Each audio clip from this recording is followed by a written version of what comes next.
beginning in 2010, any diesel that you buy at the pump will have at least 2% biodiesel, as you said, made from mostly vegetable or animal oils, and 98% petroleum diesel. Okay.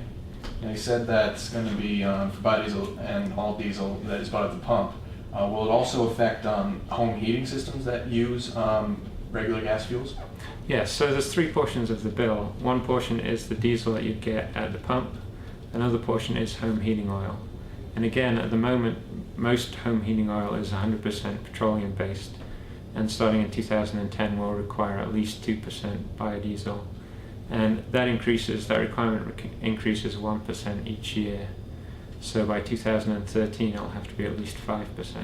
Although the government has created a demand, it is still a blueprint that has not yet been completely established. But we're starting from ground zero, you know, and just a few years ago, 2004, 2004, we produced about 25 million gallons of biodiesel in the entire United States. They're projecting for 2007 that we're going to produce over 300 million gallons. In 3 years, that's quite a growth. And even that's still a drop in the bucket. Remember what I told you about the market here in the Northeast being 10 billion gallons. Okay, so we've got a long way to go. It won't take 30 years, but it won't be tomorrow. If you live around Boston and you heat your house with home heating oil, then you can find a vendor who will provide you with a bio blend. But it's small, and there are parts of the state that don't have coverage. So we set 2010 as a realistic time frame to have statewide coverage, and to have, by giving the wholesale and retail folks more time, it makes it more likely that they'll be price competitive as well, because it will take them some time to change their infrastructure and work out the kinks. Well, you get a couple of different plants coming up on the local manufacturing scene. It looks like that there's something, was that the one in Greenfield? Is that the one that they were looking at? There's another project that they're looking up at Pittsfield. And that's going to be, I believe that's going to be a soy project.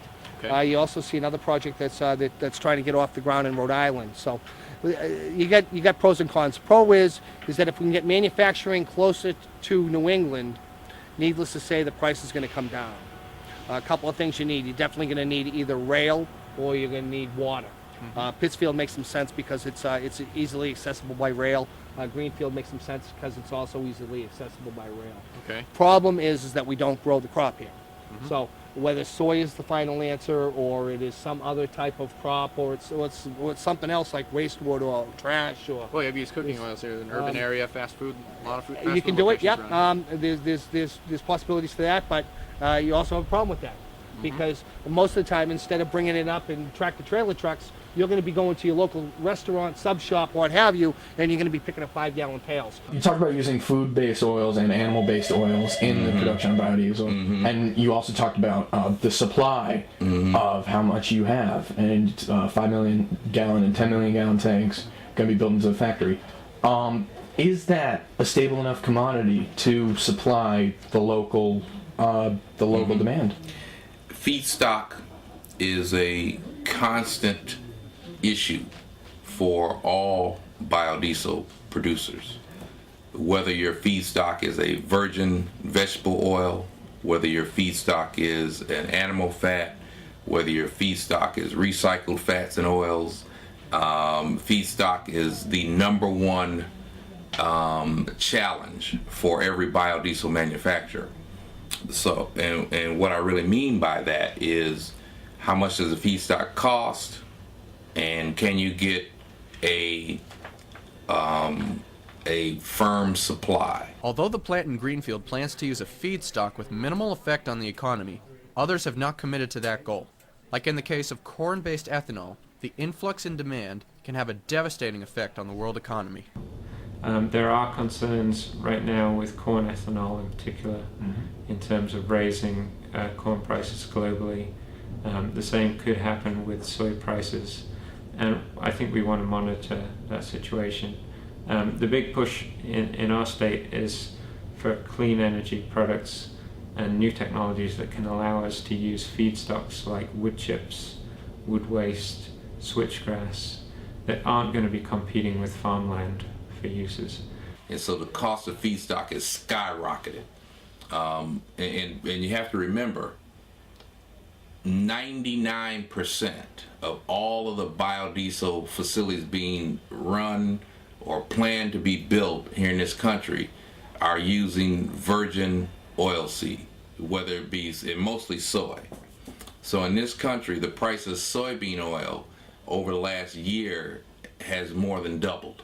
We want any biofuels that we use in Massachusetts to come from sustainably harvested feedstocks. And so the search for new lower cost feedstocks is continual. Right now, a lot of research and development is going on in the development of algae oil. The continual search for sustainable feedstocks continues. These negatives, however, do not outweigh the benefits that biodiesel has environmentally. Remember diesel trucks? You guys might even be too young. The steam, the smoke that they would blow out of them was the dirty, dingy, dark smoke. Well, we've come an awful long way. Diesel fuel used to have 3,000 parts per million of sulfur in it. That's why it had black smoke. And it had plenty of sulfur. Sulfur was great because sulfur was a lubricant. Sulfur was cheap and it was a lubricant. So it was a perfect way to do it. But the emissions were absolutely terrible on it. Over the past few years, the government has lowered the amount of sulfur that you're allowed to put in diesel fuel from 3,000 parts per million all the way down to 15 parts per million, which is ultra-low sulfur diesel. So just the ultra-low by itself is an extremely clean fuel that you're blowing out steam, it looks like more now than you do on oil. Then you add to that the biodiesel portion of it. Biodiesel has no sulfur whatsoever. Right. So it's much better for the environment. It reduces carcinogens, it reduces soot, it reduces all of the greenhouse gases relative to the use of petroleum.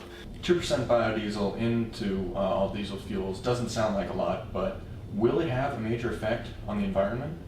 Diesel emissions are a major cancer risk in Massachusetts, helps with that. So it really fits into a lot of the core agenda of the Patrick administration to move to biofuels. The Patrick administration has vowed to combine environmental and economic concerns. This has been a trend across the country as the U.S. looks to lower its dependence on foreign oil. I believe it costs about $5 billion a year to Massachusetts to buy petroleum products, which almost all are imported to the East Coast. For every gallon of biodiesel that we're able to use, there's 1 gallon less of petroleum that we have to bring into this country. Okay. Hopefully, we won't be sending our young men and women over to all parts of the globe to fight for oil. What it comes down to is that fuel sources are a major problem in the U.S., and biodiesel is a promising form of alternative energy. It may not be without flaws, but it will surely be an improvement. Or how long do you think it will be before biodiesel becomes something that people talk about on the streets, something that people use in their everyday lives? And I'm not just talking like some people here and some people there. I'm talking a good majority of America.